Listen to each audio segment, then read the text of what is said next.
어제 제자훈련학교 교장인 윤희섭 집사님이 목사님 내일은 페스티벌이니까 목사님도 나비 넥타이를 매시죠. 그래서 이제 그렇게 하겠다고 약속은 했지만 아침에 그래도 어색하고 쑥스러울 것 같아서 저는 그냥 이 넥타이를 맸는데 우리 윤 집사님은 나비 넥타이 맸잖아요. 멋있어 보이더라고요. 나도 할 걸.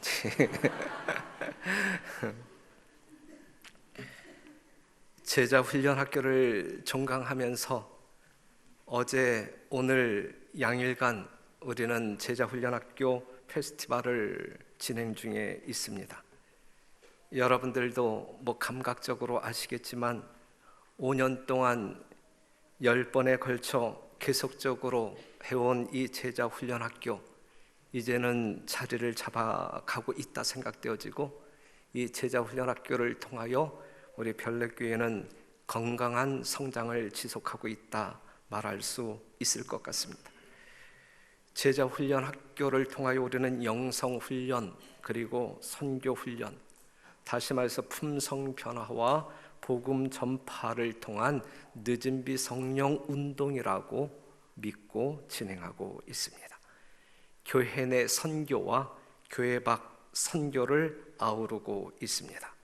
영혼을 찾고 가르쳐 예수 믿고 구원 얻게 하는 이 마지막 사명을 효과적으로 이루기 위해 제자 훈련에 임하고 있는 성도들이 참 많습니다. 너무너무 감사합니다. 여러분들이 어제도 보셨고 오늘 안교 순서를 통해서도 보셨지만 제자들의 소그룹 활동은 눈물겹습니다. 어제 순서를 진행하다가 쓰러진 전원실 집사의 직임에 대한 충성도가 우리 교회 제자들의 모습이기도 합니다. 병원에서 이상 없다는 진단을 받았으므로 하나님께 감사합니다. 오늘은 제자하면 떠오르는 몇 개의 성경절을 가지고 우리가 지금 묵상하도록 하겠습니다. 먼저 마가복음 3장 13절에 있는 말씀을 보면, 또 산에 오르사 자기의 원하는 자들을 부르시니 나온지라 이에 12를 세우셨으니, 하나님은 하나님의 종들을 아무나 부르시지 않습니다. 제자들을 선택하기 위하여 밤새도록 기도하셨고, 그리고 그분이 원하는 사람들을 부르셨습니다. 제자로 선택하셨습니다. 오늘 이 자리에 우리가 앉아 있지만 하나님은 아무나 이 자리에 초청하지 않습니다.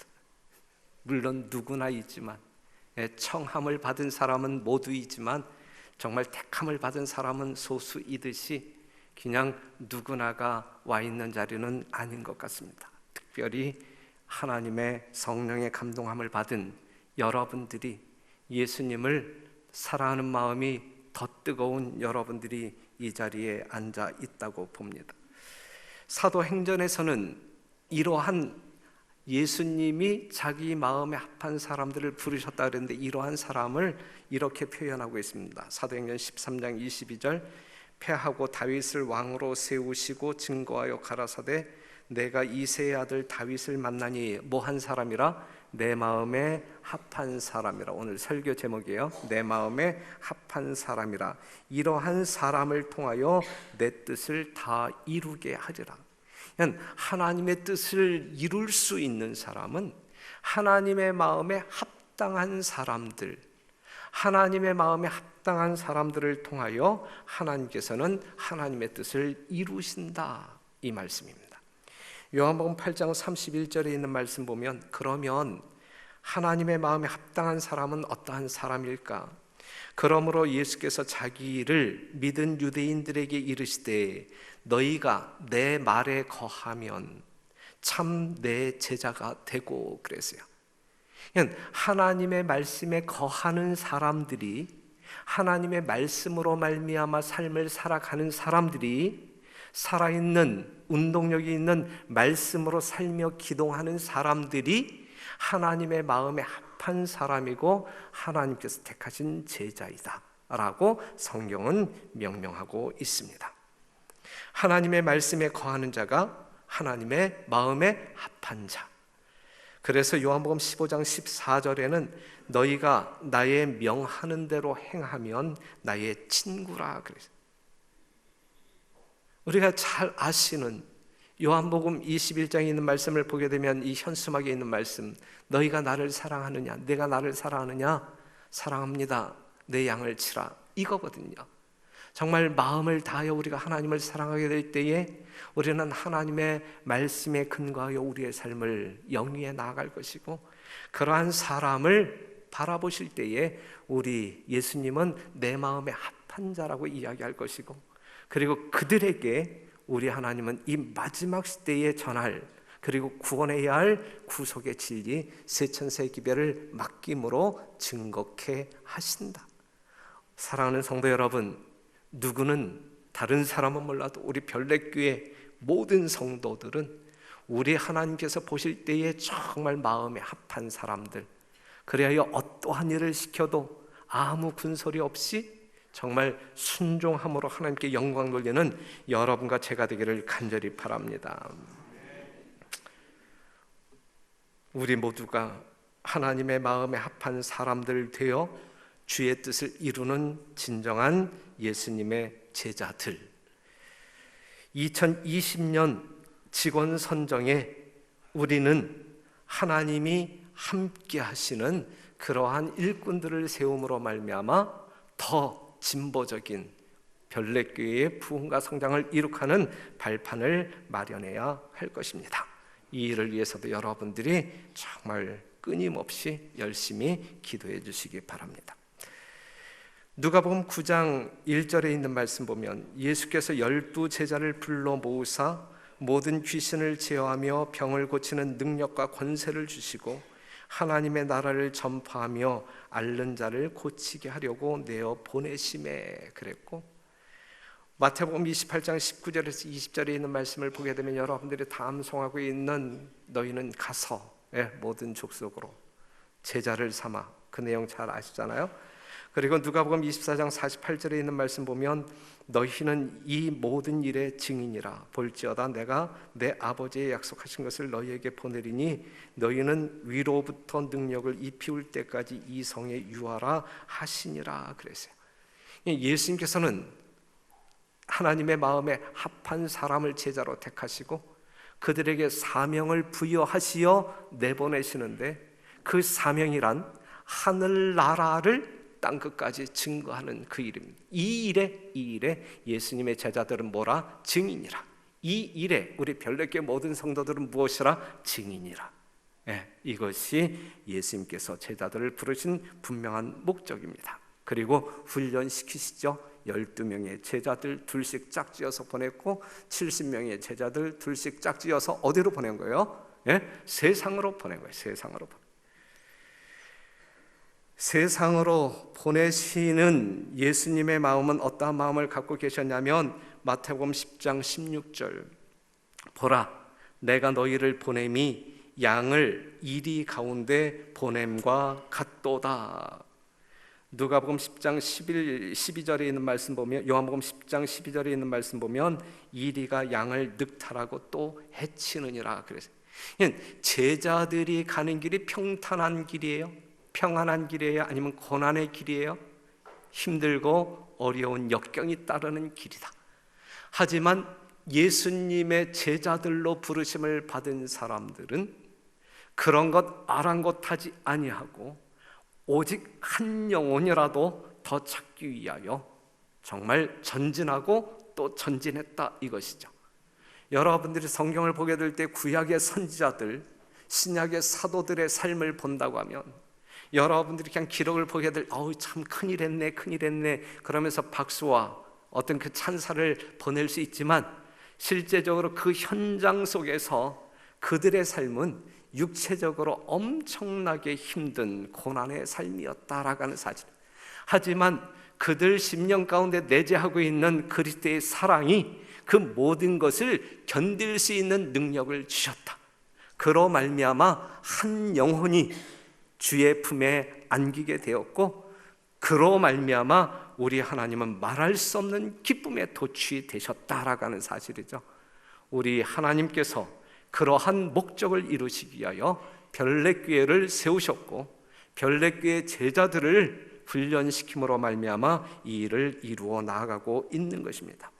베드로전서 5장 8절 근신하라 깨어라 너희 대적 마귀가 우는 사자같이 두루다니며 삼킬 자를 찾나니.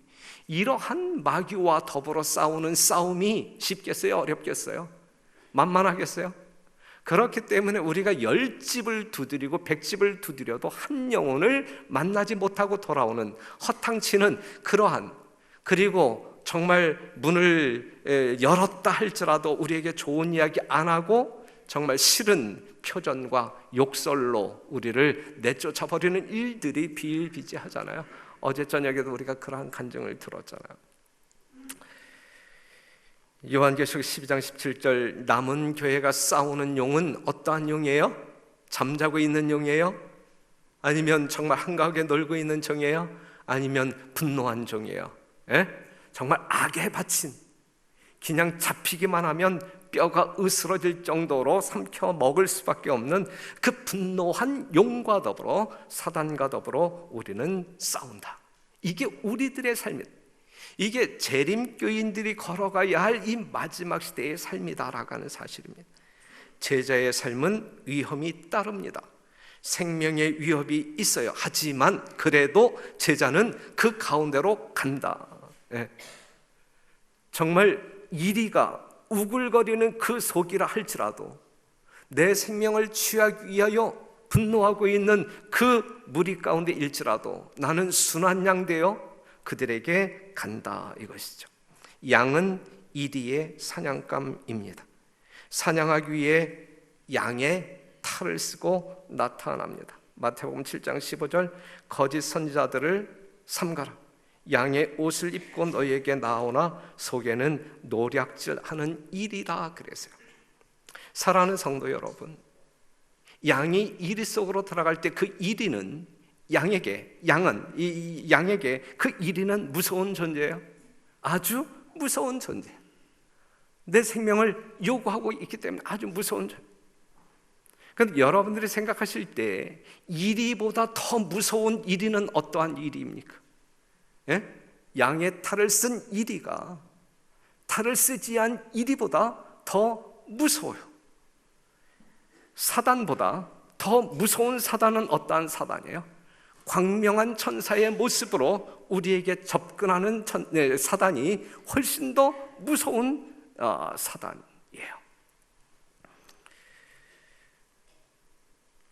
오늘날 교황이 그러한 모습으로 전 세계를 누비고 다니고 있잖아요.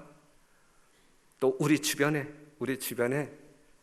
그러한 사람들을 또 접촉할 수 있어요.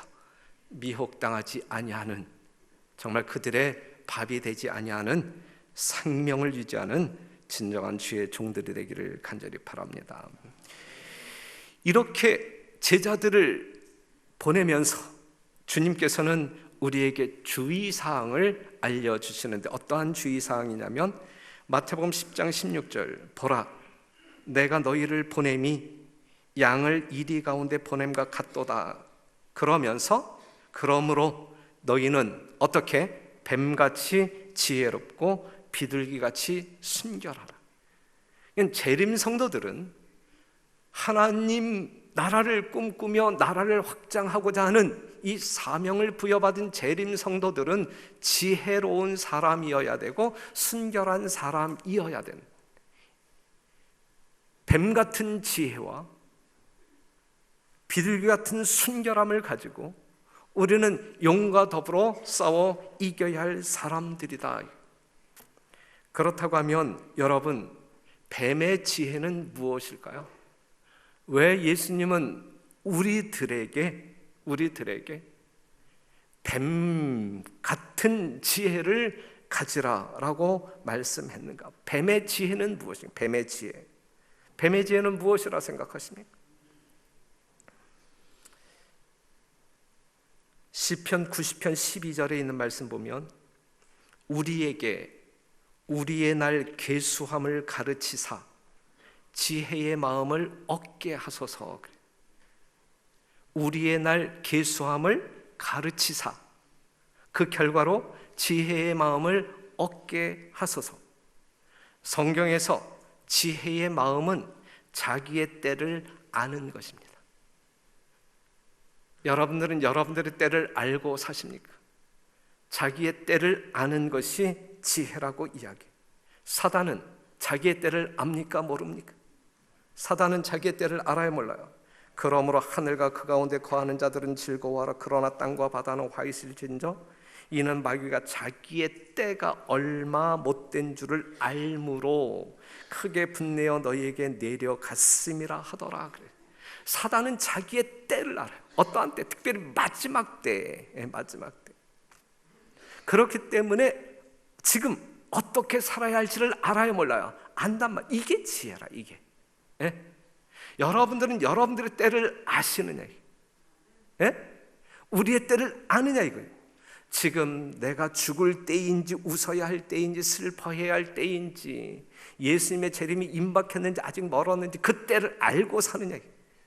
자기의 때를 아는 사람은 어떻게 살지를 아는 사람들이다. 사단은 분명 자기의 때를 알아요. 마태복음 8장 28절에서 29절에 있는 말씀 보게 되면 예수님과 이 귀신 들린 자가 만났을 때에 귀신 들린 자를 사로잡고 있었던 마귀가 뭐라고 이야기하냐면 29절 이에 저희가 소리질러 가로되 하나님의 아들이여 우리와 당신과 무슨 상관이 있나이까? 때가 이르기 전에 아직 그때가 아닌데 우리의 때가 아닌데 그때가 이르기 전에 우리를 괴롭게 하려고 여기 오셨나이까? 그랬어요. 사단은 자기의 때를 안다. 뱀은 자기의 때를 안다.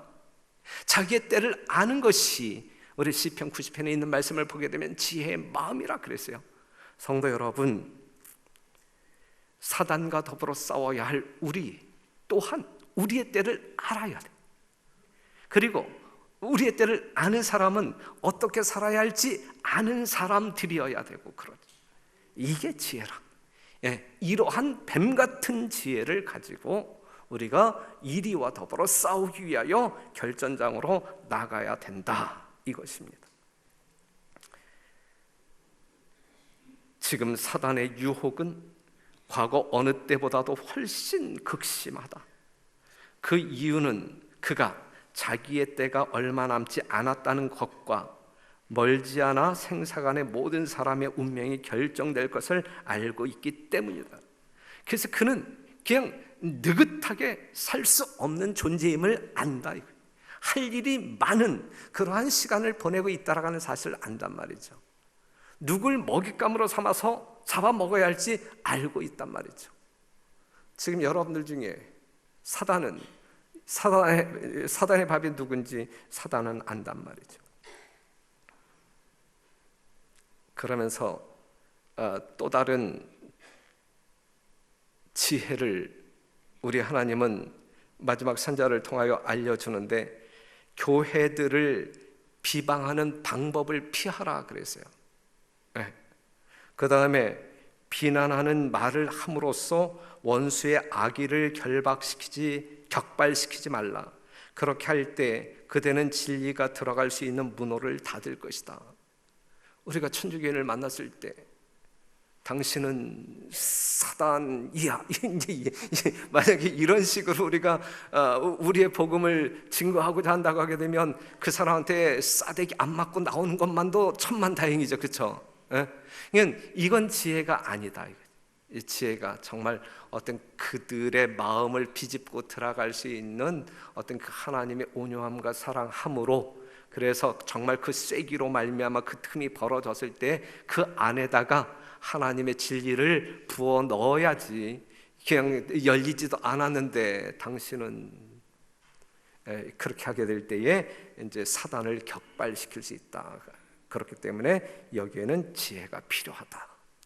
그러면서 우리는 비둘기 같은 순결함을 유지해야 된다. 마태복음 5장 8절에 있는 말씀 보면 마음이 청결한 자는 복이 있나니 저희가 하나님을 볼 것이며, 청결한 자, 때묻지 아니한 자, 깨끗한 자, 순결한 자, 이러한 사람들이 하늘에 가는 거예요. 이러한 사람들이 하나님의 백성이 되는 거예요. 더러운 사람들이 하늘 못 갑니다. 깨끗한 사람들이 가는 거예요. 그렇죠? 깨끗한 사람들이. 무엇으로 말미암아 깨끗해진 사람? 그리스도의 보혈로 빨아서 깨끗해진 사람. 그리스도의 보혈로 말미암아 닦아 아주 희게 되었을 때, 눈보다 더 희게 된 그 깨끗함을 가지고 우리가 하늘에 갈 수 있는 거예요. 예수께서 나다나엘이 자기에게 오는 것을 보시고 그를 가리켜 가라사대 보라, 이는 참 이스라엘 사람이라. 그 속에 간사함이 없다. 간사함이 없는 마음.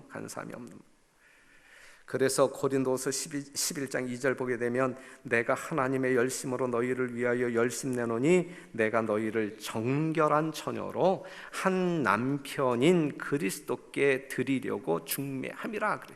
순결한 여자로, 순결한 교회로 우리의 신랑 되신 예수님 품에 안기어야 된다. 그래서 하늘 유리 바닷가에 선 14만 4천인의 모습은 여자로 더불어 더럽히지 아니하고 정절이 있는 자라, 어린 양이 어디로 인도하든지 따라가는 자며 사람 가운데서 구속을 받아 처음 익은 열매로 하나님과 어린 양에게 속한 자들이니 그 입에 무엇이 없고 거짓말이 없고 흠이 없는 자들이더라. 이러한 사람들이 하늘에서 생하게 될 때에 그 하늘이 우리에게 행복을 가져다 줄까요? 그런 거예요.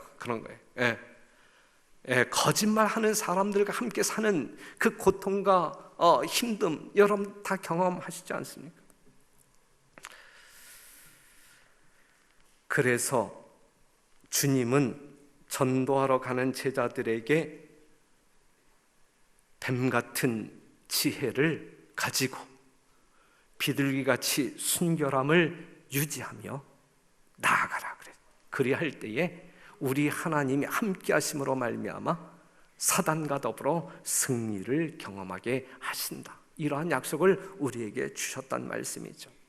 그러면서 또 하나 주의사항을 주셨는데, 마태복음 16장 5절에서 12절에 있는 말씀을 보면 제자들이 건너편으로 갈새 떡 가져가기를 잊었더니 그랬거든요. 자, 여기서 우리가 잠깐 생각해 본다고 하면 제자들이 건너편으로 갈 때 이제 떡을 가지고 가지 않았어요. 그럼 우리가 여기서 한번 생각해 보고 지나갈 말씀이, 제자들은 왜 건너편으로 갔을까? 제자들은 왜 건너편으로 갔을까? 왜 갔어요? 전도하기 위해서. 다른 이유 전혀 없어요. 예수님이 움직이는 이유와 목적, 제자들이 움직이는 이유와 목적은 오직 한 가지 목적. 뭐예요? 영혼 구원이에요. 전도하기 위하여 갔다. 전도하기 위하여, 복음을 증거하기 위해 그들은 갔다. 그런데 그들에게 예수님이 당부하기를, 뭘 당부하냐면, 무엇을 당부했냐면 6절, 예수께서 이르시되 삼가 바리새인과 사두개인들의 누룩을 주의하라 그랬어요. 바리새인의 누룩을, 사두개인의 누룩을 주의하라 그래요. 그러니까 복음 전도자들은 바리새인의 누룩을, 또한 사두개인들의 누룩을 가지고 있어서는 안 된다는 이야기죠. 그렇다고 하면 바리새인의 누룩은 무엇이고 사두개인의 누룩은 무엇이냐? 12절에 있는 말씀 보면 그제야 제자들이 떡의 누룩이 아니요 바리새인과 사두개인들의 교훈을 삼가라고 말씀하신 줄을 깨달으니라 그래요. 바리새인의 누룩, 사두개인의 누룩은 바리새인의 교훈, 사두개인의 교훈이다. 그러면 여러분들이 아시는 바대로 바리새인들의 교훈이 무엇이냐? 바리새인들이 가지고 있는 특징이 뭐냐? 그건 한마디로 말해서 외식입니다. 외식.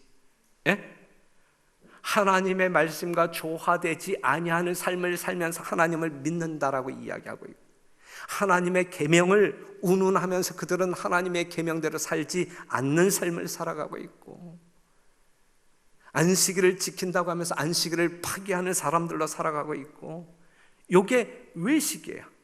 그러니까 우리가 말하는 거와 우리의 삶의 내용이 다를 때 이걸 외식인데, 우리 주님께서는 제자들에게 바리새인의 누룩, 바리새인의 교훈, 외식을 뭐하라? 주의하라.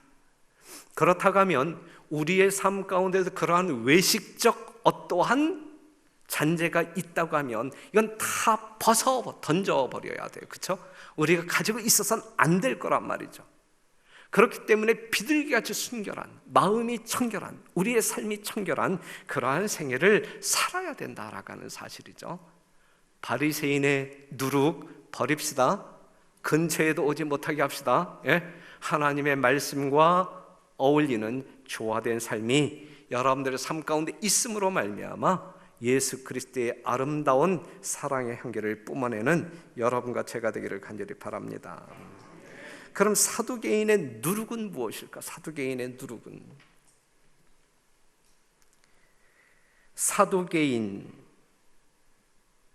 사두개인은 유대교의 한 당파로서 예루살렘을 중심으로 하는 귀족 계급, 기원전 2세기부터 AD 80년 예루살렘 성전 파괴까지 그 세력을 떨쳤다 그랬는데, 이 사람들의 특징이 뭐냐면 현세적으로 헬라 문화에 대해서 개방적이었으나 종교적으로는 보수적이었다.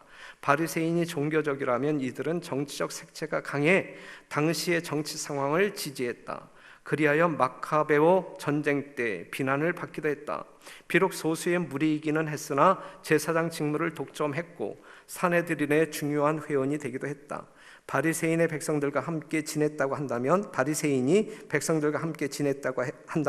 사두개인은 백성들을 지배하는 역할을 했다 그랬어요. 다시 말해서 그 사두개인들의 누룩은 하나님을 믿지 아니하려고 하는 회의적인 신앙, 그리고 이 권력의 자리를 탐하는 그러한 어떤 그 세력이 이 사두개인들이었거든요. 사두개인의 누룩을 조심하라는 이야기는 쉽게 이야기한다면 자리를 탐하지 말라. 자리 때문에 자리가 동기가 되어서 어떠한 일을 하려고 하지 말라 이것이거든요. 어떠한 직책을 맡겨주면 내가 열심히 해볼게요 이러지 말라 이것이거든요. 우리의 심령 가운데 그냥 뿜어나는 정말 그리스도를 향한 사랑, 아버지께서 주신 사명에 대한 소명감, 이 열정으로 우리가 주의 사업에 임해야 된다. 복음을 증거해야 된다. 하나님의 나라를 확장해야 된다 이거예요. 그래서 바리새인의 누룩을 제거하고 사두개인의 누룩을 제거하란 이야기는 하나님의 말씀을 열심히 탐구함으로 말미암아 우리의 마음과 생활이 하나님의 말씀과 조화를 이루는 진정한 생명 있는 신앙인이 되라고 하는 말씀이고, 또한 어떠한 이유일지라도 이 자리를 탐함으로 말미암아 세속에 물들지 말아야 된다라고 하는 교훈이 사두개인과 바리새인의 교훈이 되는 것입니다. 그러한 우리 별내교회 성도 여러분 되시길 간절히 바랍니다. 그러면서 우리가 또 생각해 보아야 할 말씀이 있다고 하면 누가복음 9장 6절, 제자들이 나가 각 촌에 두루 행하여 처처의 복음을 전하며 병을 고치더라. 누가복음 10장 17절, 70인이 기뻐 돌아와 가로되 주여 주의 이름으로 귀신들도 우리에게 항복하더이다. 예수께서 이르시되 사단이 하늘로서 번개같이 떨어지는 것을 내가 보았노라. 내가 너희에게 뱀과 전갈을 밟으며 원수의 모든 능력을 제어할 권세를 주었으니 너희를 해할 자가 결단코 없으리라. 그러면서 20절에 하신 말씀이 뭐냐면, 그러나 귀신들이 너희에게 항복하는 것으로 기뻐하지 말고 너희 이름이 하늘에 기록된 것으로 기뻐하라 하시니라 그랬어요. 더 그냥 쉽게 이야기가 나가게 되면 우리가 하나님의 사역을 하게 될 때 우리의 업적으로 말미암아 기뻐하지 말고 그 일을 이루게 하신 하나님을 바라봄으로 말미암아 우리의 이름이 하늘 생명책에 기록된 것으로 기뻐하라 그랬어요. 이 세상이 어떠한 업적으로 기뻐하는 삶을 살지 말게 되시기를 바라요. 거기에 익숙해지도록 우리 자신을 내어놓지 말게 되시기를 바라고, 모든 영광, 이것을 이루게 하신 하나님께만 영광 돌리는 여러분과 제가 되었으면 참 좋겠습니다. 저도 이러한 일에 시험 많이 받는 사람이고 그러한 위치에 있는 사람이에요. 하지만 그것이 우리를 하늘을 잃어버리게 할 수 있는 큰 위험성이 있다라는 사실을 기억하시고, 우리는 업적 자랑하지 말고 내 이름이 하늘 생명책에 있음으로 만족하고 기뻐하는 그러한 생애를 사시는 여러분과 제가 되기를 간절히 바랍니다. 우리는 주님 오시는 그날까지 무엇으로 살아야 할까요? 예수님의 제자로 살아야 합니다. 제자들은 훈련을 받습니다. 복음을 전파하기 위해서 훈련을 받는 것입니다. 훈련 받아야 돼요. 훈련 받아야 돼요. 힘들다고 포기하면 안 돼요. 훈련은 상당히 어려운. 하지만 어려움이 뒤따른다 할지라도, 고난이 있다 할지라도 우리는 훈련을 통해서만 뭔가 기술을 습득할 수 있고 또한 마음을 무장할 수 있는 것입니다. 내년 3월 첫 안식일에 11차 제자 훈련 학교가 또 개강할 것입니다. 3개월 정말 기도하면서 쉬시고 또 준비하면서 시간을 보내시다가 내년 2020년 3월 첫 안식일에 제자 훈련 학교가 개강하게 될 때 더 많은 성도들이 자원하는 심령으로 열정적으로 참여해 주시기를 당부합니다. 이 일에 부름을 받은 사람들은 모든 것을 버려두고 예수님을 따릅니다. 마태복음 4장 18절, 갈릴리 해변에 다니시다가 두 형제 곧 베드로라 하는 시몬과 그 형제 안드레가 바다에 금을 던지는 것을 보시니 저희는 어부라.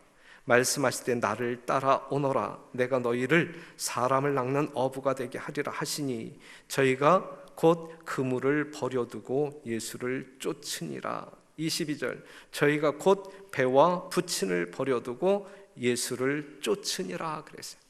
요게 제자들이 가져야 할 정신,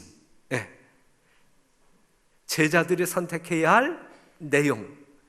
하나 더 말씀을 드린다고 하면 누가복음 14장 16절 그리고 33절 다 같이 한번 읽겠습니다. 이제 요거 읽고 마무리합니다. 시작.